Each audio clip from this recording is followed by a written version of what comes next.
licensed marriage and family counselor, among other things, and also one of our community members here. So without further ado, I will hand over the mic to Sister Babab, and I believe that there'll be some time at the end for questions, Q&A, so she'll give you the let out, inshallah.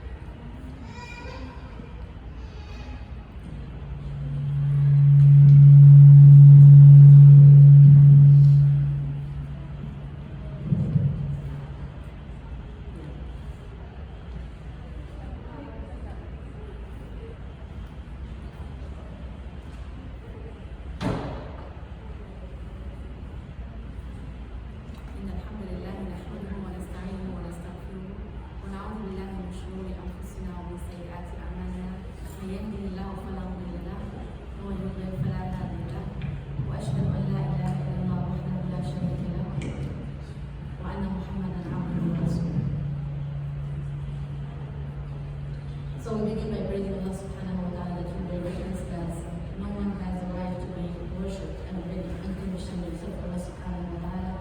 And we ask Him to send peace and blessings to our Messenger Muhammad sallallahu alayhi wa sallam, his family and his companions, and the people who follow him to the day of judgment. And we ask Allah subhanahu wa ta'ala to make us among them. Ameen. رب اشرح لي صدري ويسر لي أمري واحلل عقدة من لساني يفقهوا قولي. السلام عليكم everyone. Can you hear me?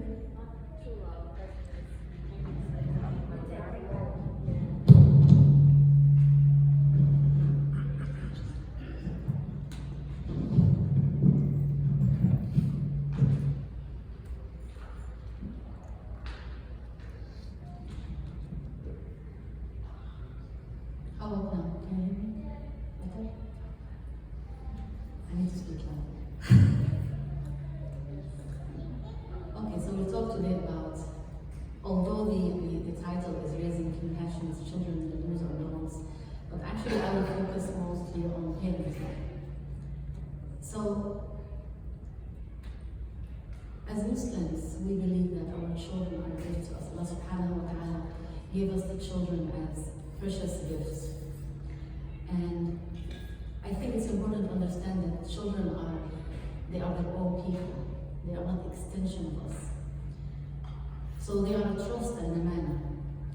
So when it comes to that, we need to raise them well, treat them well.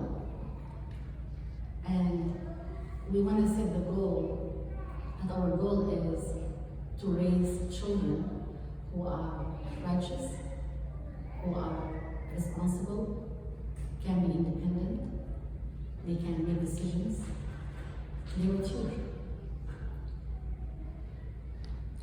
So, when we talk about screen-free parenting, we talk about the focus on the parents, not the children. So parenting is about focusing on us, not on the children. So, what is our biggest enemy when it comes to parenting? Actually, when it comes to parenting or any relationship, our emotional reactivity. And I think a lot of us have that, including myself. And emotional reactivity does not mean just screaming. When we talk about screen-free parenting, we don't talk about just screaming. We talk about screaming, holding grudges, lecturing, the silence treatment, shaming, calling names, controlling, sarcasm, all of that is actually screaming. And what happens when we do that? What do we lose? We definitely lose control, respect. You have no idea how many children I see. Well, I see children 14 and above, teenagers, and how they view their children, their parents. When we lose our temper, or when we don't treat them with respect, they lose respect for us as well. They might not tell us to our face, but they do lose it. We lose the relationship, the family closeness and the integrity. So when we do that, the children are thinking about us, and you have no idea how many people, although we think that people believe that all parents love their children, but there are a lot of children, they feel that their parents don't love them. And they think that, yeah, I was not the favorite. Oh, my mom loved this person or this more than me, or vice versa. She's mean, she doesn't understand me. I don't like her, she doesn't like me. Oh, you hear that? And the parents are desperate to have a good relationship with their children, but they don't know how. The one thing is, we have to connect in order to connect. So I cannot influence someone, no matter who this person is, unless I'm able to connect with them. So what happens when we have excessive, when we shame our children? How do we shame them? And we hear that a lot in our community, like the parents get upset and then they call them names. You're stupid. Do you have children here? No, we don't have children. So we call them names. Or sometimes we use if the first language other than English, so we have a rich dictionary of words that we can use to shame our children. And then after that, we claim that we love them. You don't believe us, right, when we do that. So when we shame our children excessively, what happens is you see these children, when they become adults, we will have adults who have excessive need to control. They are defiant, sense of entitlement and demanding, hypervigilance, dissociation. The last thing that I didn't write here because I wanted to mention it verbally, leaving the religion. And I have seen that over and over. When we do not connect with our children properly, they either leave the religion, they renounce it, they say that they don't want to be Muslims, or they don't really follow the religion. So it becomes just a culture. Do we want that? That's the question. Do we want that or not? So we parents need to stay in control of ourselves, not to be controlling, to be in control. So a lot of us, we feel overstretched, overcommitted, underappreciated. We have so many responsibilities on our plate, and we are appreciated no matter what we do. Specifically for immigrant parents who feel they are doing their best, but they're not able to really catch up with all of the requirements. And parenting children now is different than parenting them 10 years ago or 5 years ago. Parents are facing a lot of challenges now, even in the school, in terms of what they are teaching them. So there are a lot of challenges, and we always need to be 2 or 3 steps ahead of our children. So they can't come to us and surprise us and ask us questions, and we have no idea what they're talking about. So, do we want to control our children, or do we want to influence them? We want to influence them. You know, when you love someone, you would like to do something, whatever, pleases them. So if you have a good connection with your children, they love you, the interaction and the influence will be easier. So the one thing is, if we are not under control, we cannot be in charge.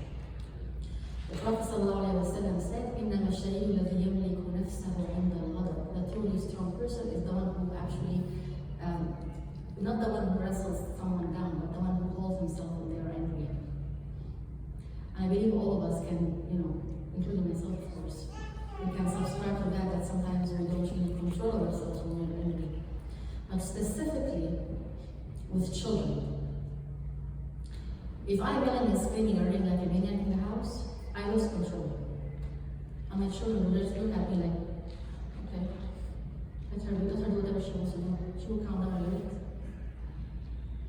So I want to invite you to take a couple of minutes and write down, I don't know if you have a piece of paper or on your phone, what are your buttons?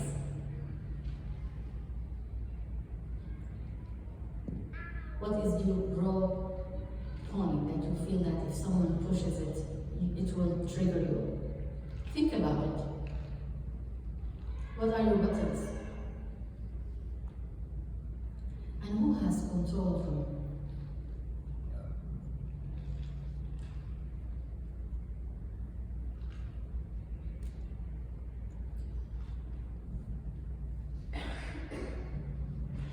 We need to hold ourselves responsible for our own anxiety and fears, because a lot of times we parent out of anxiety and fear.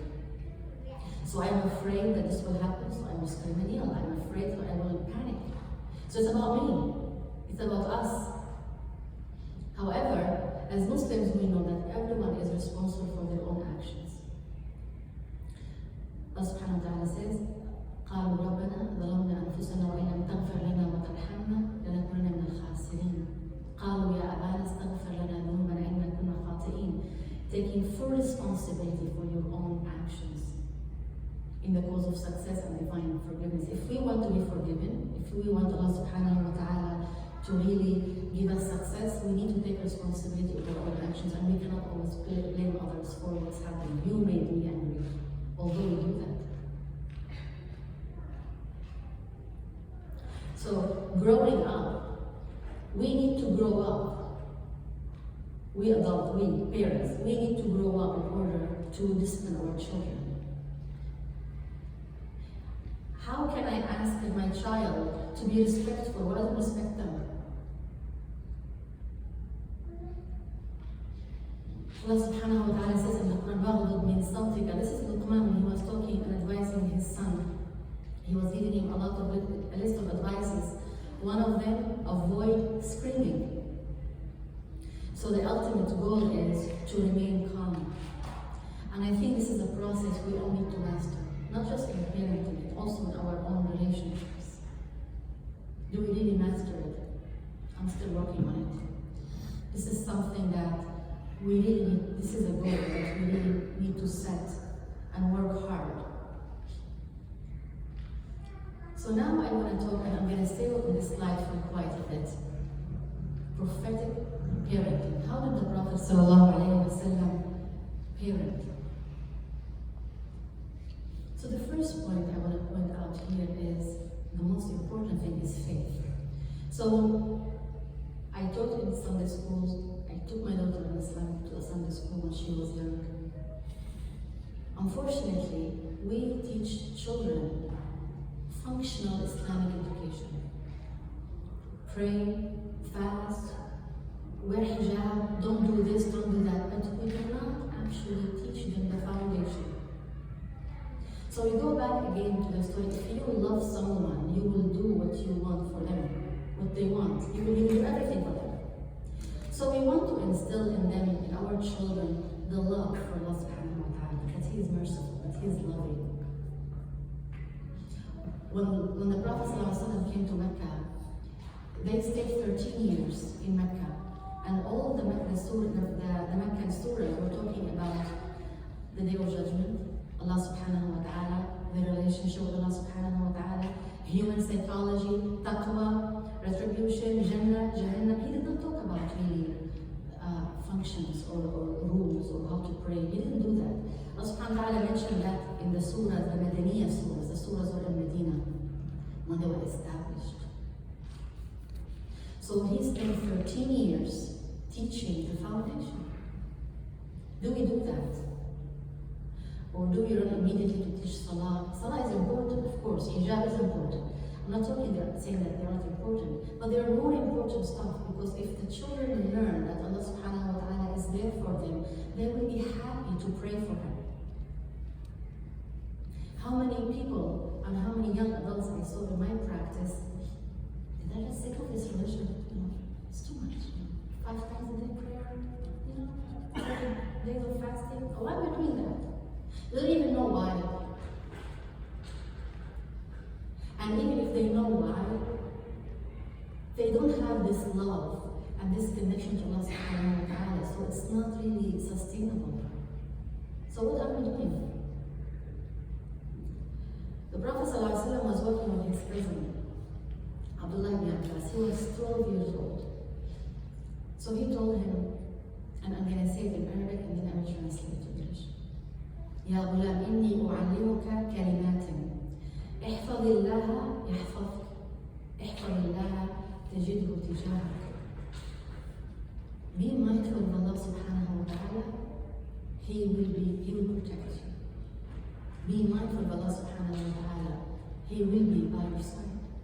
إذا سألت فاسأل الله. When you ask Allah subhanahu wa ta'ala. وإذا استعنت استعن بالله.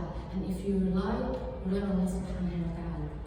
And know that if all the ummah, واعلم أن الأمة لو اجتمعت على أن ينفعوك بشيء لم ينفعوك بشيء إلا قد كتبه الله إليك. So if the whole ummah will gather to harm you, nothing will harm you unless Allah subhanahu wa ta'ala has agreed that. And if the whole ummah gather to benefit you, they will not benefit you unless Allah subhanahu wa ta'ala has decreed that. Do we teach our children this? That people leave, go, get sick, die, but the only one who stays is Allah subhanahu wa ta'ala. He's always by our side. He will not leave us alone.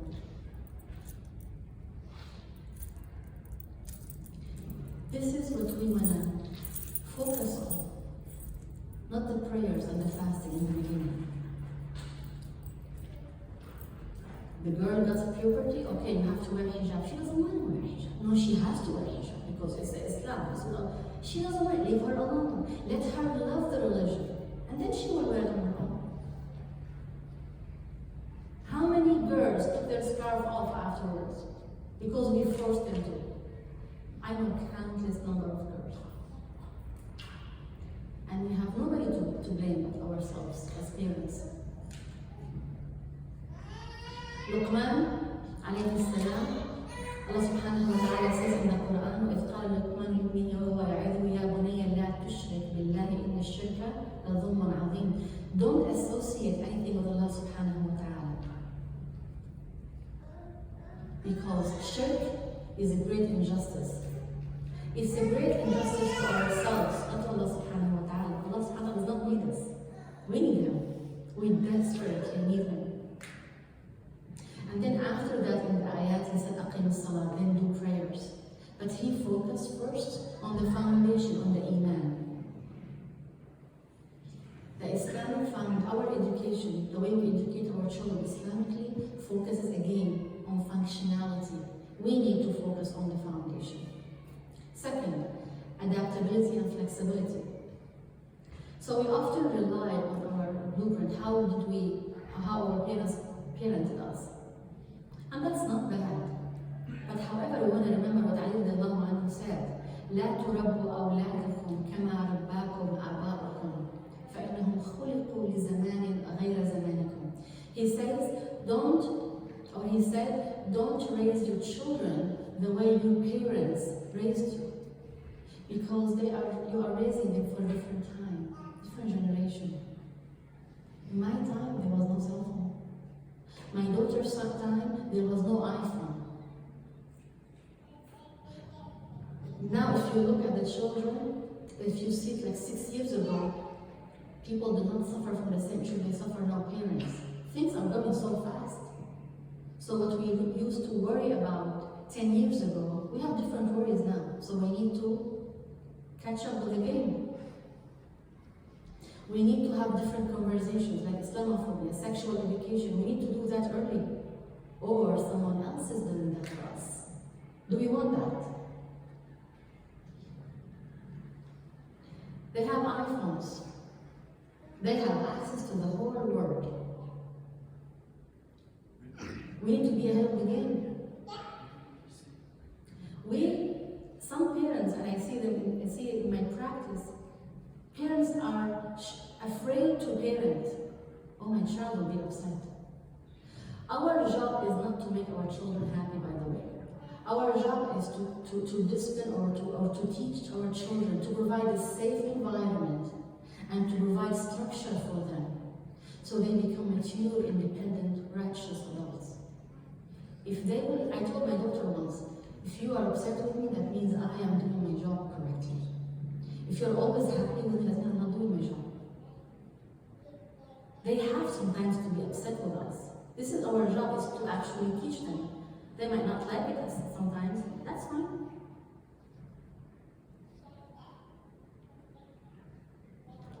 When it comes also to flexibility, when I realize that our children are different, so if we use a certain parenting style with one, it might not apply for the other one. So we need to be curious. What do you want to do? First, we want to be open to options. So not because something worked in the past, does not mean that it's going to work now. It might not work. So we need to be curious and flexible to change and adjust and enhance. We want to be curious about our children. Really knowing our children. Spending time along with them. Quality time, not watching TV. This is not quality time, by the way. Quality time when I sit with you, speak with you, and listen. This is the quality time. Do we do that with our children? We want to create a support system, friends and families who have similar values. Not because they are my family that they have similar values. Sometimes they're my family, I love them. They don't have the similar values, so I need to find someone else. I'm not abandoning my family, but I need to create an environment where I can raise my children the way I want them to be, or to be raised. Third one, accountability and responsibility, and this is a big one. So a lot of us raise our children and feel that we need to be involved in every single aspect of their lives, every single decision, because we want to protect them. Some of us want our children just to study. Just go and study. Don't clean your room, don't do chores, don't do anything, just study. And this is a problem. Because if we don't give our children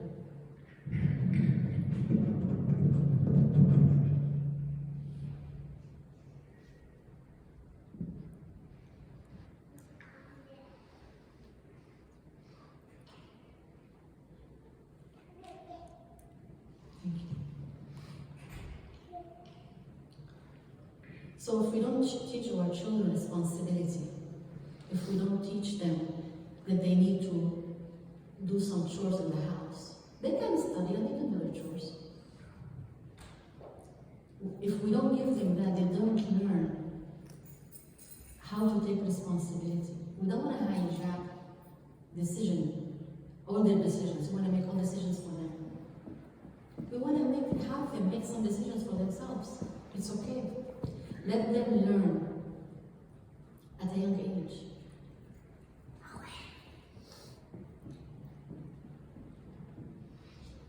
So we have them study or not to study, and then we assume when they get adult, they become adults. Okay, they are ready now. Let's get them married. Alhamdulillah Rabbil Alameen. Did you teach them responsibility? No. So we are expecting them to get married, have a family responsibility, children, and raise their children. Did we prepare them to do that? No. We assume they are ready. So how do we raise responsible children? First, we want to give them responsibility. And they have to be accountable for that. So Allah subhanahu wa ta'ala says in the Quran, وَابْتَلُوا الْيَتَامَى حَتَّى إِذَا بَلَغُوا النِّكَاحَ فَإِنْ مِنْهُمْ رُشْدًا فَادْفَعُوا إِلَيْهِمْ أَمْوَالَهُم. Allah subhanahu wa ta'ala asks us, so he's talking about the orphans, but we can apply that to all children. He says, you need to test the competence of these orphans until they reach puberty or adulthood. When we feel they have sound judgment, then we can give them back their wealth. What does that mean? If we can apply that to our children. We need to constantly test their competence, teach them to be responsible.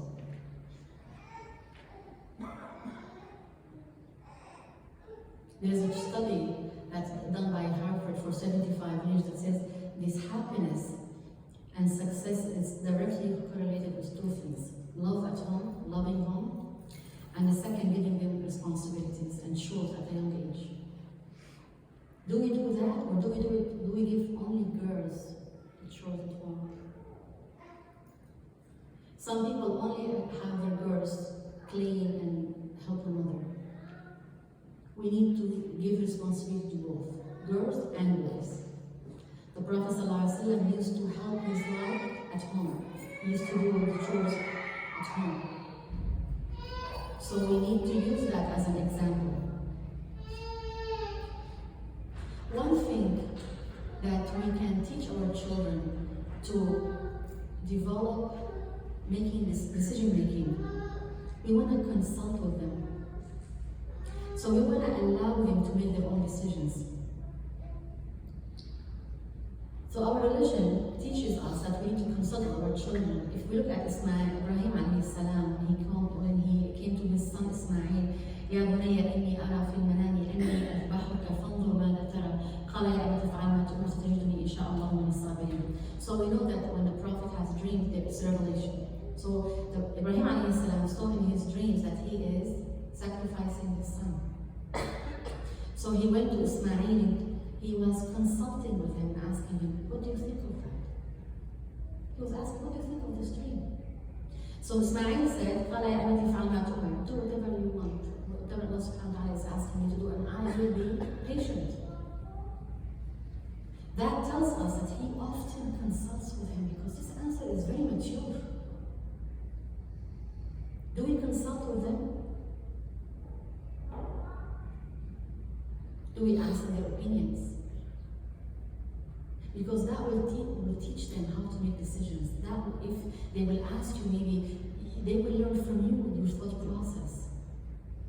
We will teach them maturity. We want to keep our children away from the TV, gadgets, video games. Because those are all distractions from the real issues.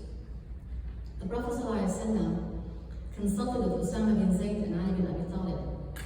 And Osama was only 12. He used to consult with him. If we don't teach them that, if we don't teach them how to make decisions, how to give advices, how can we expect them to make decisions when they get older, when they become adults?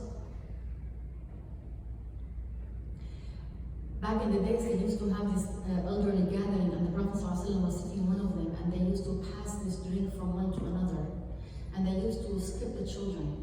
So the Prophet ﷺ, there was a boy sitting beside him. He did not skip him, the boy. He did not decide on his behalf. He actually asked him, do I have your permission to pass this to the next adult? He was asking him to give him his opinion. He respected them. He did not act like they don't exist. Do we do that with our children?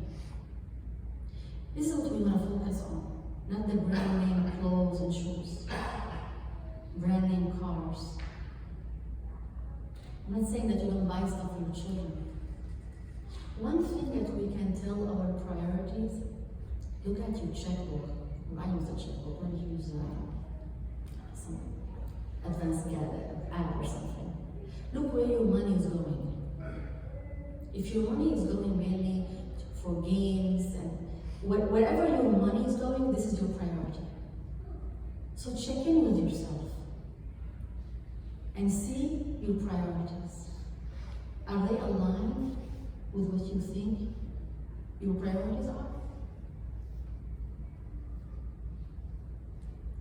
Next thing is manners. So we want to teach our children manners according to the Prophet ﷺ. But we want to start with ourselves, again with what we started before. We need to be our model. I can't scream and yell and curse and then, oh, you need to be respectful, you can't say this. I just said it. I just told them you are stupid, and if they said it to someone else, oh, they have children here, then it's wrong. We cannot correct before we connect.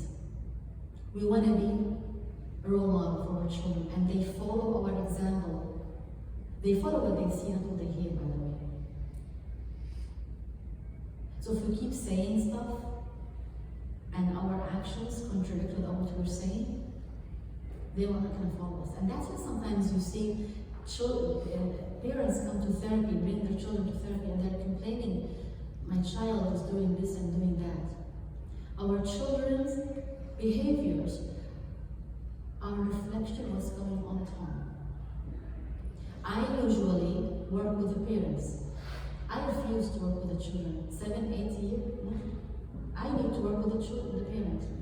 What's going on at home? One thing that is very important, both parents need to be on the same page. If one of them is not on the same, if they're not on the same page, we're not going to achieve any results. Because everyone will undo the other's work. And this is one of the things that we really need to think about. Well, that's another story, another subject. When we choose our spouse, do we talk about this? Do we talk about parenting style? So how do we instill manners? We want to be our best selves in front of our children. I cannot be talking on the phone and gossiping and then tell my daughter, don't gossip. I can't do that. We want to take care of ourselves. I cannot be exhausted, depleted, burned out, and then have nothing else to give. And when I always try and try, keep trying, because we will do mistakes, we're not perfect. It's okay to apologize to our children when we don't get it right. And we try again. The next one is dua.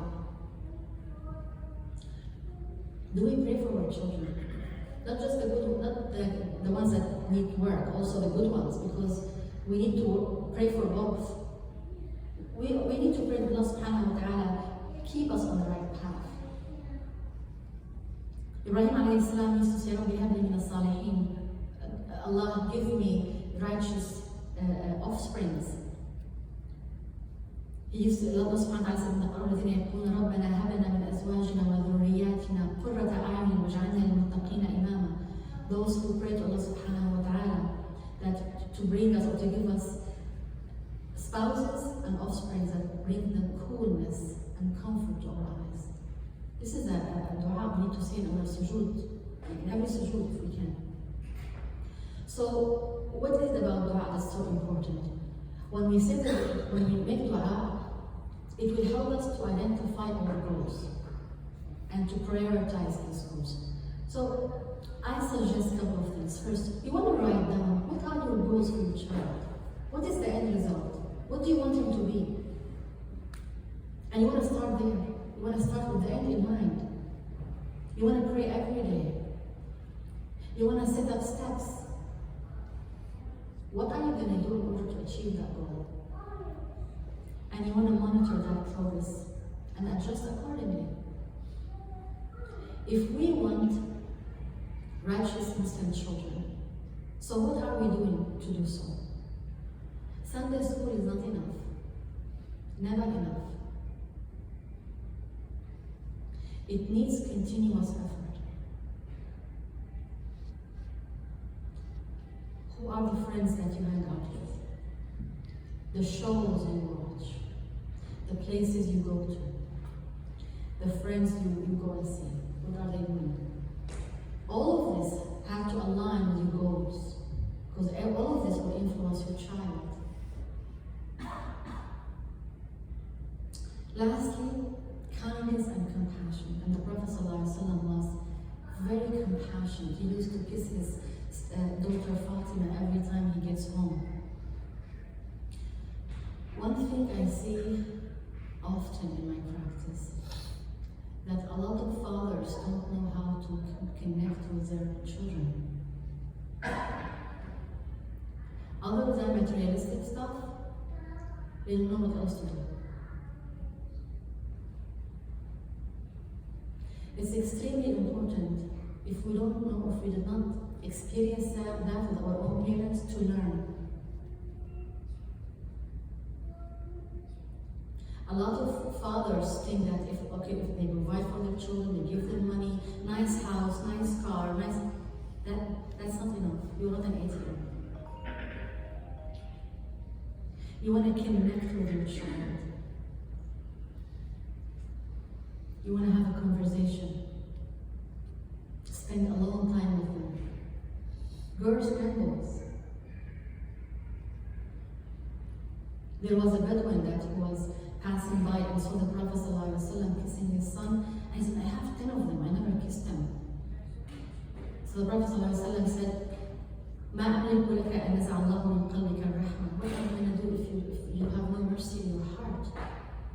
Who doesn't have compassion will not be given compassion. Our relationship with our children will preserve their religion. You know, some kids, I saw a couple of young adults in my practice. They have really terrible relationship with their children. And the way to retaliate was two things: leaving the religion and changing their sexual orientation. Because they know this will kill their parents. So if we want our children to be righteous, we need to connect with them. We need to tell them that we love them, we need to hug them. And these are mothers and fathers, not just mothers or not just fathers. We need to be consistent. Our actions match our words. I can promise you something and do something else. They will lose trust. This will erode the trust. One thing is very important. When disciplining the children, we need to be loving. I can't just... And I remember someone used to... There's an ayah in the Quran, إِنَّمَا أَوْلَادُكُمْ أَمْوَالُكُمْ فِتْنَةٌ فَاحْذَرُوهُم. So that if some of you children and money is fitna. So that parents used to use this ayah against her children who were 7 and 8 years old. You are a fitna for me. It turned out these children just left the mother altogether.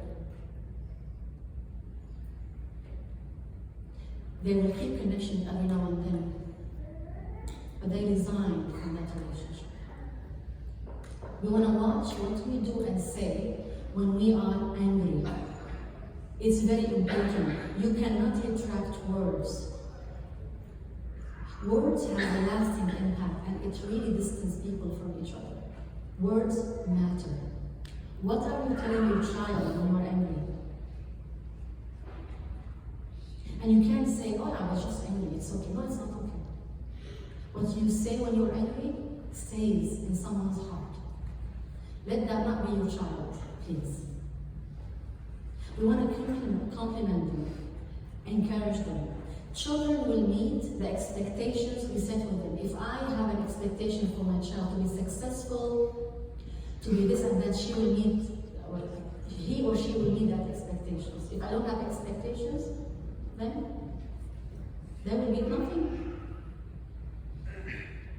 So again, the prophetic parenting is about faith, adaptability, accountability, manners, dua, kindness, and compassion.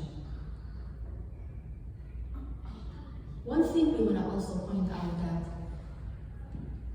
I can be compassionate and loving. It does not mean I cannot be firm. I can be firm but still compassionate. And I need to let the consequences speak. So if my daughter is late, I am not going to try to make her or prevent the consequences from happening. Let her be late and let her bear the consequences of that. She will learn. That's okay. We cannot protect them from the consequences. I'm not saying that to leave a child crossing the street and let that car hit them. That's what I'm talking about. We want to stay connected.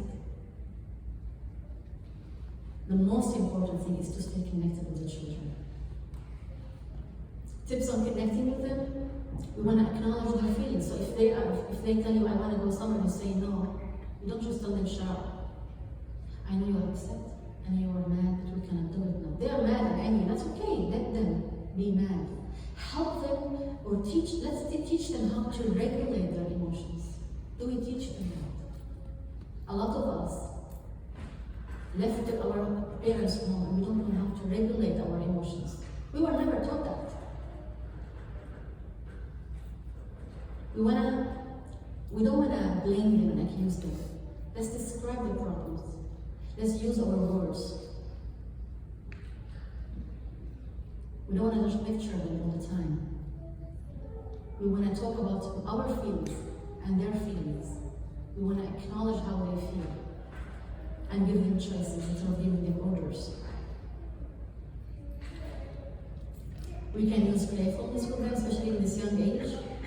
We want to accept them the way they are and try to work with them to correct their behavior. We want to be curious about our children, show them empathy and compassion. There's a difference between empathy and compassion. I can be compassionate with you without taking your problem on. And this is what I do as a therapist, otherwise I will be burned out. I can be compassionate without taking your problem internally.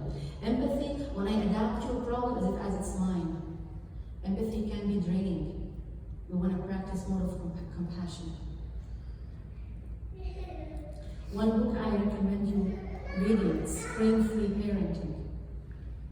And this book teaches you to focus on yourself. Of course, some of the aspects, you can Islamicize some of the aspects in this book. But the gist of this book is to keep your cool, to keep our cool with our children. Thank you for listening. The floor is open for any questions.